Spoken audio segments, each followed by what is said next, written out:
저는 세상에서 아주 많이 봤습니다. 아주 거대한 진수성찬 정말 맛있는 음식을 잔뜩 차려놓고도 불평불만하는 사람이 있기도 하더라고요. 제가 제 친구 큰 재벌이 홍콩에서 아주 가장 큰 재벌에 속하는 그런 친구가 있었는데요.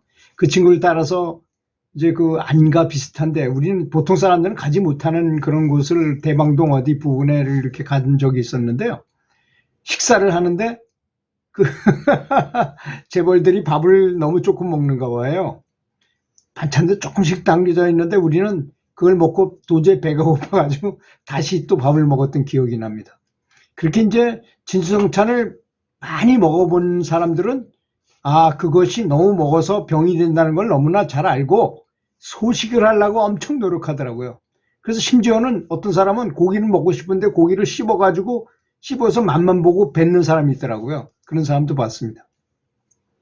그런데 그렇게 불평하는 사람이 있는 반면에 마른 떡 한 조각에도 깊이 감사해가지고 며칠 굶은 사람이 마른 떡 한 조각 줬으면 그 얼마나 고맙고 감사하겠어요. 그게 상황에 따른 것입니다, 항상. 그래서 우리는 이렇게 건강한 신체를 가지고 늘 이렇게 행복하게 살고 있다는 것에 대해서 감사함을 잘 못 느끼지만 정말 몸이 망가져가지고 병원에 손발 묶이고 구멍이란 구멍에다 다 호스를 끼고서 비참하게 살아있는 사람이 볼 때는 건강한 신체가 있음이 너무나 감사할 거 아니겠습니까?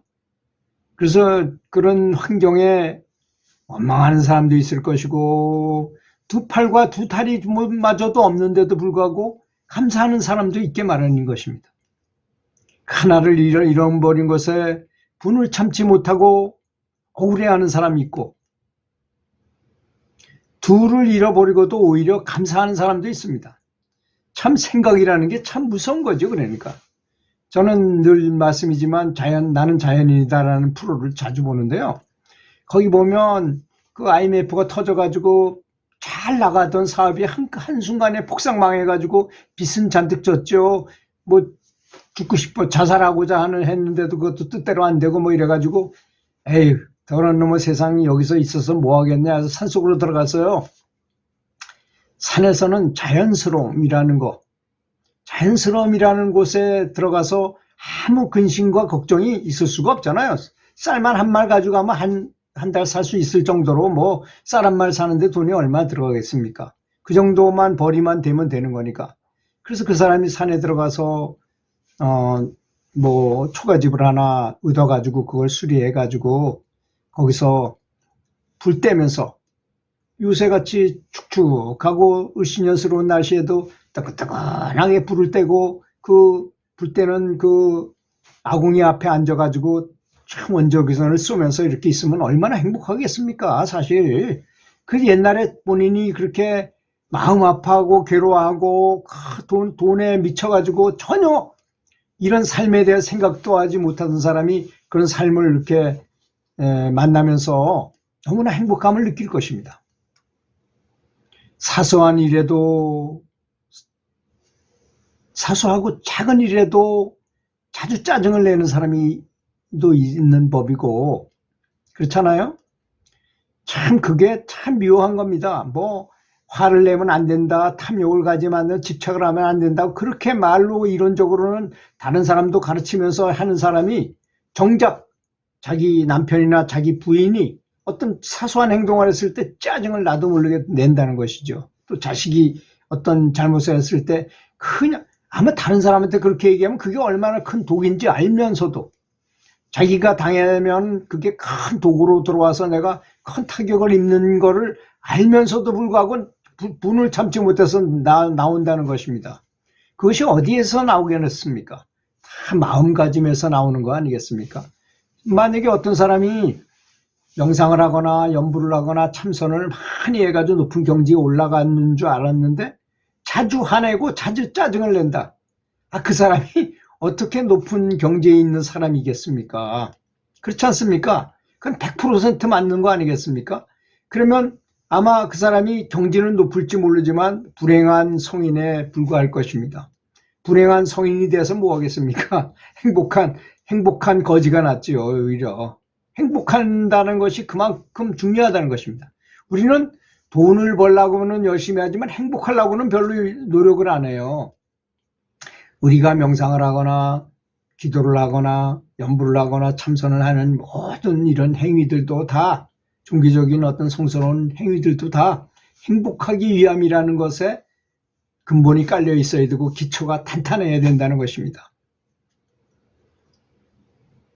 그래서 어떤 사람들은 실패로 말미암아서, 여러 가지 실패로 말미암아서 자기 자신의 생명을 포기하거나 이렇게 원망하거나 실망하거나 이런 생각을 하게 되면요, 거기에 걸맞는 귀신 같은 무리들이 나타나서 사람으로 하여금 자꾸 내면의 소리를 내가지고 죽어라 하고 계속 부추긴다 그럽니다.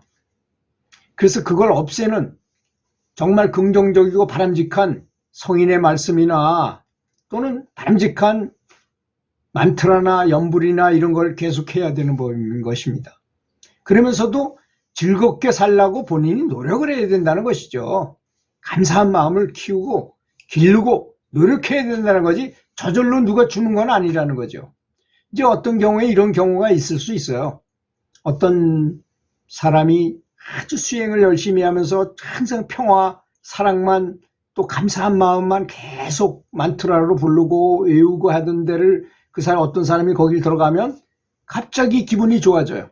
우리가 그렇잖아요. 막 싸움한 곳을 이렇게 무심코 지나가는데 갑자기 싸늘한 기운이 팍 들어오면서 나도 모르게 그 공포 속인 분위기 속에, 긴장감 속에 푹 빠지는 걸 느꼈을 겁니다. 반대로 시내버스에 딱 탔는데 모든 사람이 그냥 평범하게 사는데 어떤 사람이 막 웃겼어. 아주 굉장히 이상한 행동을 하면서 아주 재미있는 행동을 해가지고 말도 하고 재밌게 해가지고 다 웃음바다가 돼버리면 다 같이 전염되잖아요. 그런 거와 비슷한 것입니다. 그래서 같이 지내는 사람이 굉장히 중요한 거죠. 그래서 지난 모든 일에 감사하고 미래를 준비하는 사람도 있습니다.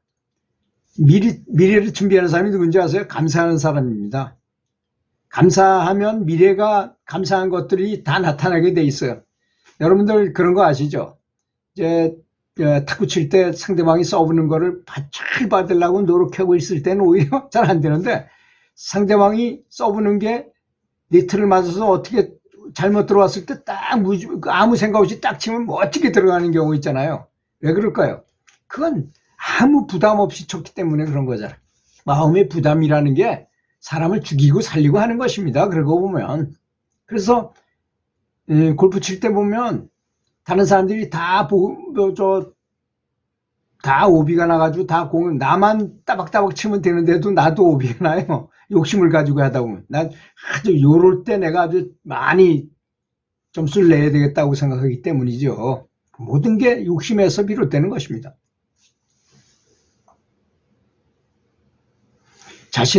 자기 자신을 비난하는 사람이 가장 바보 같은 사람인 것입니다. 그렇게 따지고 보면 자기가 자신을 사랑하면 안 하면 누가 누구를 사랑하겠습니까? 그렇잖아요. 자신을 사랑하는 사람만이 다른 사람도 사랑할 수 있는 사람인 것입니다. 그래서 자신을 사랑하지 않고 해를 끼치는 사람이 있는 밤, 그래서 원수가, 자기 자신과 원수가 된 사람, 그런 사람들 많아요. 사회에 나가면 정말 자기 자신의 그냥 술만 계속 먹고 나타는 자기 스스로를 이 바보 같은 놈이라고 스스로 자학하면서 사는 사람 되게 많습니다. 또 원수를 사랑하면서 감사하는 사람조차도 있어요. 또 반대로. 그래서 참 사람 마음이라는 거는, 그래서 우리 두뇌 속은 그렇다잖아요. 좋은 마음과 나쁜 마음, 부정적인 마음과 긍정적인 마음이 한꺼번에 있을 수 없답니다. 부정적인 마음이면 그냥 다 그걸로 딱 이렇게 채워지고, 긍정적인 마인드가 딱 들어오면 그냥 긍정적인 마음으로 하나로만 통일된다는 겁니다. 그래서 늘 좋은 생각을 하라는 것이죠. 남이 잘 되는 것을 박수 쳐주고 축복해주고 응원해주고 이래야 되는 것인데, 남이 잘 되는 것을 시기하고 질투하는 사람도 있고, 남이 성공하는 것을 깊이 감사하고 잘 되길 바라고 오히려 기도해 주는 사람도 있습니다. 죽음을 크게 두려워하는 사람도 있고, 죽음을 두려워하지 않고 감사히 받아들이는 사람도 있습니다. 감사히 받아들인다는 것은 그분이 그만큼 죽음에 대한 공부를 이미 많이 했다는 것을 의미하는 것입니다.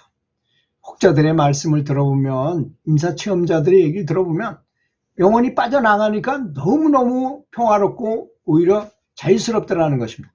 그것은 자살했을 때 말하는 것이 아닙니다. 자살은 도저히 있을 수 없는 일이라고 소크라테스가 말했어요. 세계 4대 성인인 소크라테스께서 뭐라 그러셨냐.